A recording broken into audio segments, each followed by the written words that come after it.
I got to see Mission Impossible Final Reckoning early as my theater in Japan was giving out early tickets. So right away, I want to start by saying I'm a huge Mission Impossible fan. I wouldn't give any of them anything below a high 7 out of 10. However, this one does break that chain. I know whatever I say, most people will see it, given it's marketed as the last one in the series.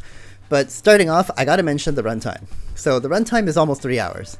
But I feel like the movie references itself so much, and it feels like it takes up 1/5 of the movie, basically. And whenever there's a long drawn-out scene where there's silence with people standing around, I kind of feel like saying in my head, come on, hurry up, there's so much time. But having said that, I still feel like the movie didn't feel that long. It didn't feel like a 3-hour movie, at least.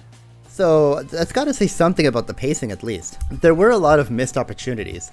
Since the movie sets up themes but never really explored it or paid off, like, the movie starts giving you an exposition dump of the world with the movie's MacGuffin, the AI known as the Entity, which is in control. It sets it up saying how you can't believe anything you see on TV because the Entity can change what you see. And with that, there are many followers of this Entity that kind of helps its motives, which does come up once, but it's not even a bump in the story.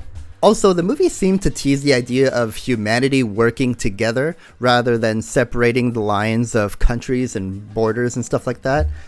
But at the end, it was completely focused on the US instead of, Russians and Israelis working together to stop a greater force. Then we have the believability. The Mission Impossible series has always had that sense of suspension of disbelief, but I always felt like there was some believability, But this one, you really just have to assume Tom Cruise is not only a superhuman, but some kind of messiah. The stunts, as usual, were cool, but it unfortunately was surrounded by a poor written story. I wish we saw more of the Entity hijinks, like in Dead Reckoning. I wish there was more cooperation with the countries to work together. I wish there was more humor as well. All the other movies had that sense of dread, with sprinkled funny moments in between, that made the situation feel lighter.